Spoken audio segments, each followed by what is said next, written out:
I have 3 yards of linen fabric here, and this is what I'll be using to recreate the style. For a plus size, you need about 3.5 to 4 yards. I am starting with the back and my fabric is folded into 2. The first line I have at the top will serve as the shoulder line. Next, I'll go ahead and mark the neck width and the neck depth. The neck depth I'll be using is 2 inches and a neck width of 3.5 inches, and I'll connect that with a curve.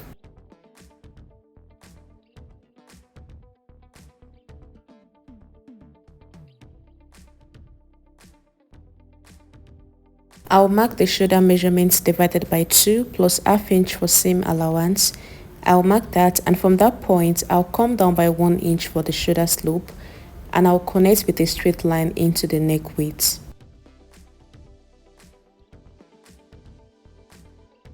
From the shoulder slope, I'll mark the chest line, which is at 8 inches, and I'll connect that with a straight line. That will serve as the chest line. And on the chest line, I'll go ahead and mark the shoulder measurements divided by 2, and I'll connect that with a straight line.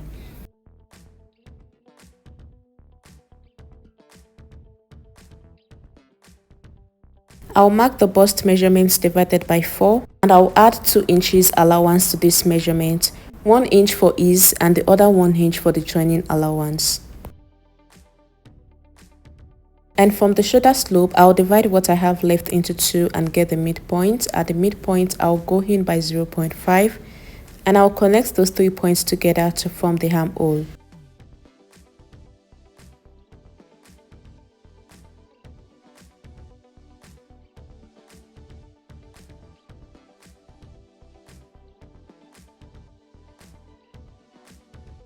Next, from the shoulder line, I'll go ahead and mark the waistline.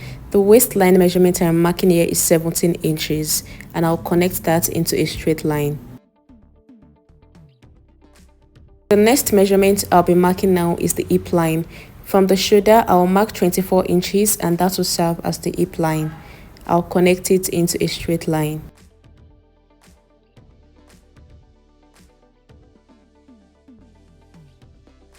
On the waistline, I'll take the waist measurements divided by 4, and I'll add extra 2.5 inches, 1.5 inches for ease on the waistline and 1 inch for joining. Also on the hip line, I'll go ahead and mark the hip measurements divided by 4, and I'll add 2 inches allowance to it, 1 inch for ease and 1 inch for joining. I'll connect those points with my curved ruler.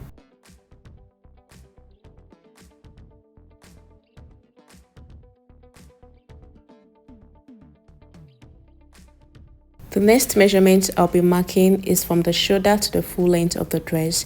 I'm making this dress as a short dress, so the length of this dress will be 42 inches, and that is what I'm marking at the bottom. You can decide if you are making this dress as a long dress or a short dress or even 3/4, depending on your preference. So I'm just going to connect from the hip line to the full length line in a slant form like this, because this is an A-line dress. At the hem, I'll go up by 1 inch and I'll connect that back into the hem of the dress. I am cutting out now because that is all on the cutting of the back.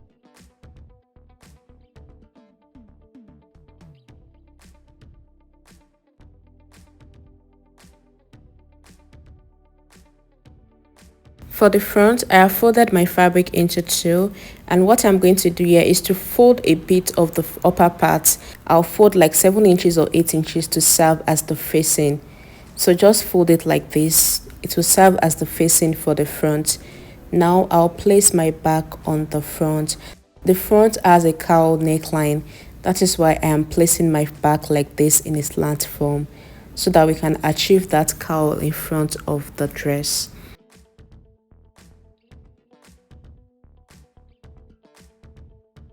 The distance I have at the top there is about 6 inches. Make sure that the bottom of the dress is touching the folded part of the fabric. Now I am just going to cut it out.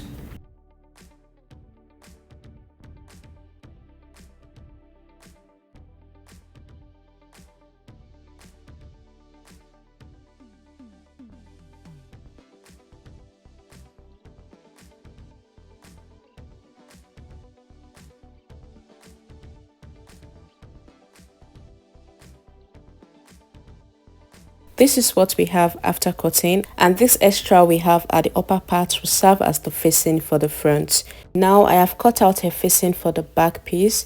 I'm just going to place the facing on the main fabric, right side facing each other, and I'll go ahead and stitch around the neckline with 1/2 inch.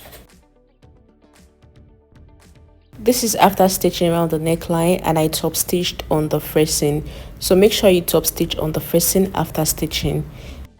I have cut out these pieces of fabric for the back lacing, and the way I cut it out, I trace out the side same at the back.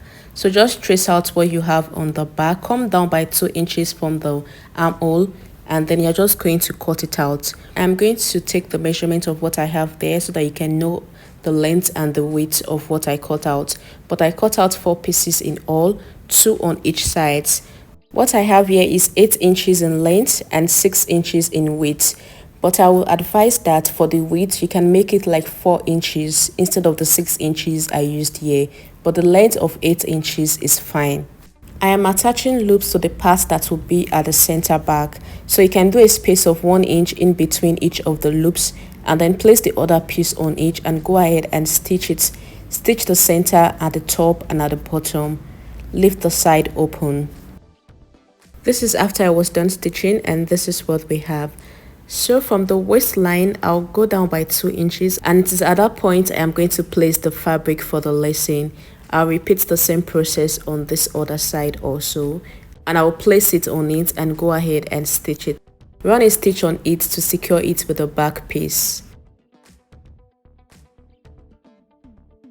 This is after I was done stitching, and you can see what we have there. The next step is for us to join the front to the back at the shoulder. So I'm just going to place the back piece on the front piece. Make sure that the right side is facing each other, and go ahead and use the facing to cover it like you see me doing.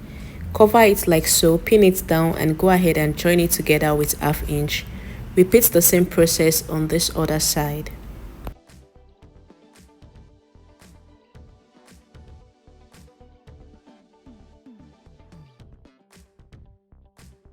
After joining, this is what we have.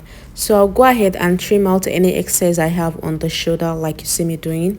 Trim it on both sides if you have any excess. Before I go ahead and join the sides together, I am going to trim the front part. Because of the way we cut out the front piece, there is going to be excess on the waistline and also at the hip line. That is what I am about to trim out here. Mark your waist measurement on the waistline and add your allowance for stitching there. Make sure that you mark your exact waist measurement plus your sewing allowance. On the hip line, you are going to repeat the same process, but for the hip line, you can add extra 1 inch for ease, depending on how you want it. If you want it a bit loose, you can add extra 1 inch for ease, and you're going to connect to the top and bottom like you see me doing. Connect the lines together, the waistline and the hip line, and just take it to the armhole like so. Also from the hip line, take it to the hem in a slant form and cut out. If you don't take out this excess I am taking out now, the front part of the dress will not be firm. The next step is to join the front and the back together on the side. Go ahead and place it on each other and run a stitch on the sides.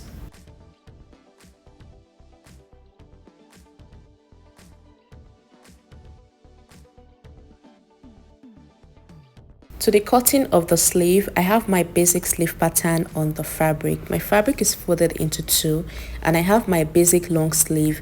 The length I am using here is 28 inches. And from the elbow line, go down by 5 inches, and from that 5 inches mark, you're going to just make a slant, just the way I connected mine here. Add your allowance to the top and bottom of the pattern and cut out.